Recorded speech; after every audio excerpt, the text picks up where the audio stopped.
Mesdames, Mesdemoiselles, Messieurs, bienvenue dans la quotidienne des marchés du FX du lundi 16 novembre 2015. Wall Street a terminé en baisse, reculant de plus de 1%, plombé par le repli des valeurs technologiques. Le Dow Jones a reculé de 1,16%, le S&P 500 de 1,12% et le Nasdaq a également reculé de 1,54%. Le titre Facebook a lui aussi cédé 3,77%, clôturant à 103,95 $. Le dollar américain a progressé face aux devises majeures, les bons chiffres du moral des ménages américains ayant éclipsé la série de mauvais chiffres publiés aux États-Unis. Les ventes au détail ont été inférieures aux attentes avec une progression de 0,1% contre 0,3% prévu.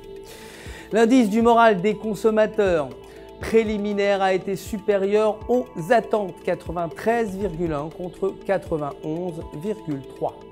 L'indice manufacturier Empire State est attendu aujourd'hui à moins 5,3 points contre moins 11,4 précédemment. Côté matières premières, l'or a légèrement reculé pour clôturer à 1084 $ l'once. Le cours du baril de brut a quant à lui légèrement baissé, également à 40,74 $.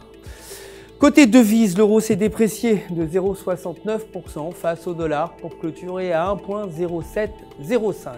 Techniquement, selon le graphique de 4 heures, la paire se situe dans un triangle baissier. Si la ligne supérieure du triangle est franchie, la paire pourrait remonter aux alentours de 1,0900.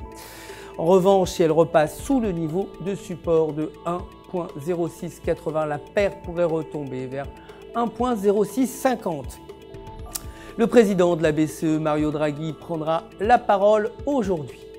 La livre sterling s'est légèrement appréciée face au dollar pour clôturer à 1,5233 et techniquement, selon le graphique de 8 heures, la paire se situe sous le niveau de résistance à 1,5510 avec un indicateur MACD inférieur à 0. Si cette dynamique se poursuit, la paire pourrait retomber autour de 1,5200. Si ce niveau est dépassé, la tendance pourrait s'inverser et la paire pourrait remonter vers 1,5600. Aucun indicateur économique ne sera publié aujourd'hui. Voilà, c'est tout pour aujourd'hui. Je vous invite à nous retrouver demain pour la suite des actualités des marchés. D'ici là, restez bien sûr en notre compagnie sur www.ufx.com pour tous vos besoins de trading.